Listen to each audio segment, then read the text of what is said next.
So this is lesson 2, and in this lesson we're going to talk about radioactivity. And the major theme is, how do nuclear reactions get away with breaking the law? And we're going to talk about what that means. So far we've been talking about regular atoms, stable atoms. So we need to know what nuclear stability is. We determine nuclear stability by the proton to neutron ratio. For example, let's take a look at carbon. Carbon has a mass of 12 and it has 6 protons. If we look at the neutrons, 12 minus 6, it has 6. So it's got 6 protons, 6 neutrons. So the proton to neutron ratio is 1:1. So this is stable. The further we get away from a 1:1 ratio, the more unstable we become. So atoms with atomic numbers 1 through 83 have at least one stable non-radioactive isotope. But all isotopes of elements with an atomic number of 84 or more, so greater than 83, are going to be radioactive, meaning that their proton to neutron ratio is going to be big enough that it becomes unstable. And when an element becomes unstable, it gives off decay particles. These decay particles can be in the form of alpha particles, beta particles, or positrons. For this remainder of this unit, your two tables that you're going to be using quite a bit are tables N and O. N is your radioactive isotope table, where it will list all the common radioactive isotopes. It will list their decay type, whether it be alpha, beta, positron, and it's also going to list their half-life, which we're going to talk about later on in this unit. Okay, so let's take a look at the 3 different types of decay. Again, these are also listed in table O. So first you have the alpha particle, which has the notation 42He. This is simply a helium nucleus. It has 2 protons and 2 neutrons. So here's an example of what happens when something undergoes alpha decay. Here you see U-232 right here, and it releases an alpha particle, and the new nucleus becomes thorium-234. Now remember that your arrow is like an equal sign, okay? So the mass on the left, 238, must equal the mass on the right. So 234 plus 4 is 238. And the charge has to equal whatever's on the left. So 92, and then you have 2 plus 90, and that equals 92. So the alpha particles are released by the uranium nucleus. Now, how do we know that it's an alpha particle? Well, we can look in table N, and it will tell us that it's alpha decay. That means that this nucleus is so unstable that it automatically decays on its own, or spontaneously decays. This is called natural decay, as opposed to transmutation or artificial transmutation, where we're going to take a stable nucleus and make it decay. Next is beta decay. This is an electron. So you've got 0 mass and a -1 charge.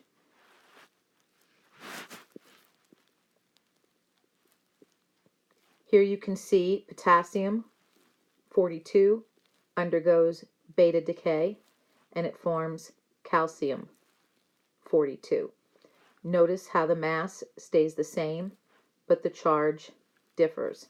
A -1 and a 20 equals 19 on the left. And then a positron is simply a positive electron, has the same mass as an electron, but the opposite sign. And here you can see iron 53 undergoing positron emission and forming manganese 53. There is one other type of decay, and you'll see this in Table O. It's called gamma decay. And the reason why we don't spend a lot of time talking about it is because it has zero mass and zero charge, and it's not going to affect the reaction in any way. It is a high energy particle. It's very similar to X-rays.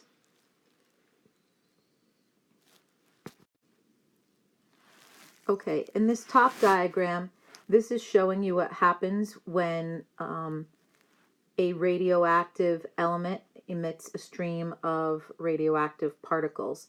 The reason why I'm taking the time to explain this is because this diagram can often be found on the Regents exam. So here you have your radiation source over here. You've got a radioactive compound or element in there, and through a small pinhole in the front of the container, it emits the stream of radioactive particles, which passes through an electric field, positive and negative. And you can see that beta particles, which are negative because this is your electron, are attracted to the positive field. Your alpha particles, which are positive, are attracted to the negative field. And the gamma particles, which have no mass or no charge, are unaffected by the electric field. Earlier, you heard me talking about the proton to neutron ratio, and we look at smaller atoms and we can see that they are more stable. Their proton to neutron ratio is 1:1.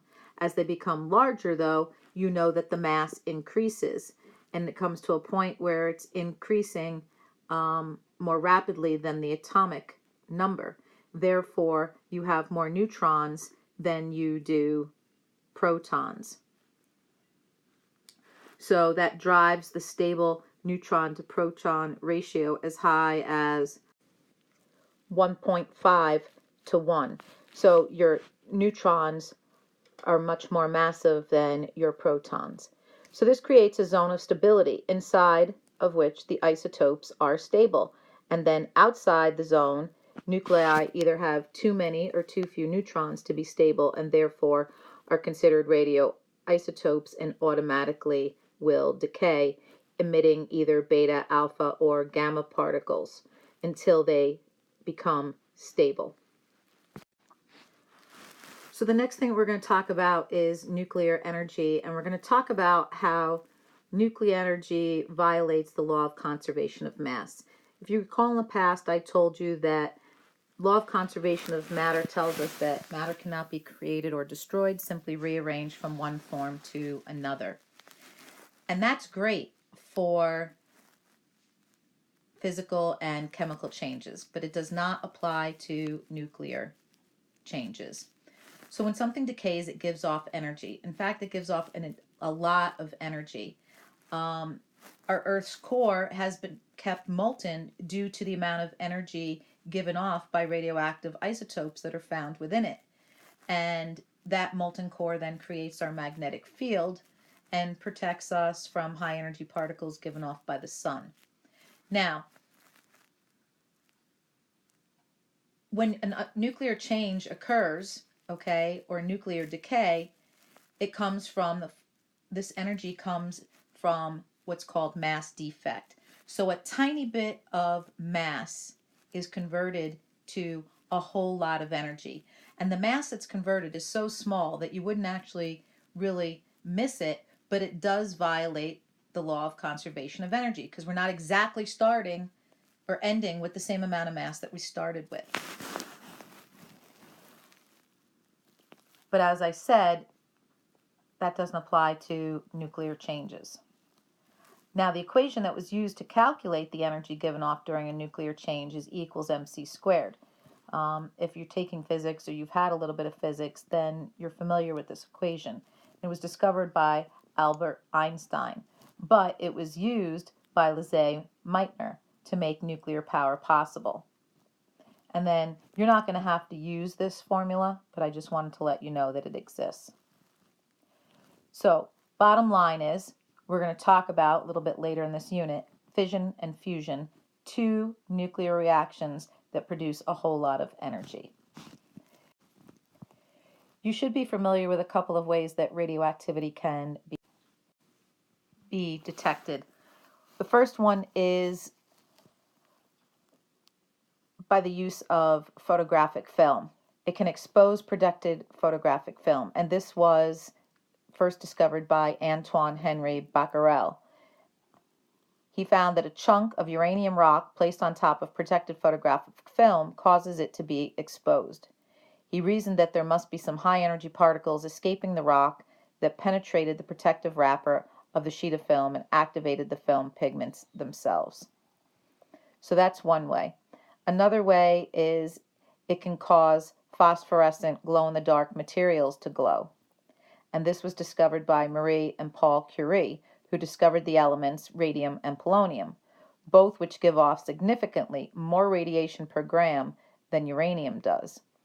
So radium can cause glow-in-the-dark materials to glow continuously. First by exposing them to the radioactive particles, and then they would glow. Probably the most practical way to detect radioactivity is by using a Geiger counter, which was made possible and invented by Hans Geiger. And that detects alpha decay by detecting the ionization of argon gas inside a sealed tube. So like I said, you're not going to be tested on these, you just should be familiar with them. So for the last part of this, you're going to actually practice writing some nuclear equations. So you can see in the first one, it was uranium-238 and it underwent alpha decay. So you see the 42He on the right, and then you use the arrow as an equal sign and you figure out what the missing element is. So I'm going to pick up with number 5 so you can see what's going on, and then I'm going to let you continue.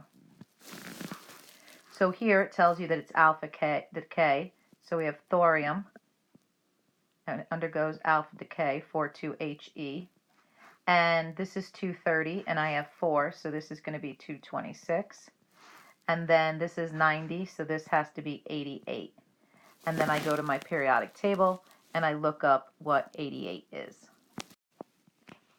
And we see that it is, Ra.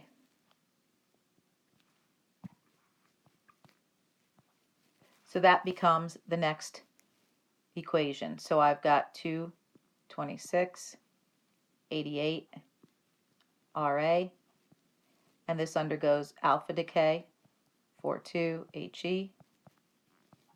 So now I have 226, but I have 4 here, so this is going to be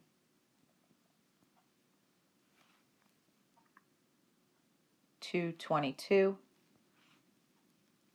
and 88, and I have 2, so this is going to be 86. And then I go to my periodic table, and I look up element number 86, and I find out that it is Rn. And then that becomes the next one. So I want you to go through these. Watch when you get down to beta. I want you to finish these on your own, and then come back and check your work. So check your work against mine, but you should end with 20682 PB. And if you have any questions about that, then please see me in class. Let's take a look at the next problem here. It says the half-life of U-238, according to reference table N, is 4.5 times 10 to the, can't read that, 10 to the 9 years. The oldest rocks on Earth consist of a 1-to-1 ratio of U-238 to Pb-206. This means the Earth's oldest rocks are 1 half-life of uranium old. How old is the Earth? 4.5 billion 1 years old. Looks pretty good for its age, doesn't it? So that's meant to be a joke.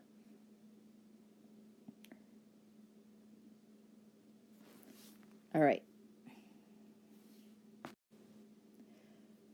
So in the next lesson, we'll get into using more with table N. Right now, you're going to do the homework and then check your work.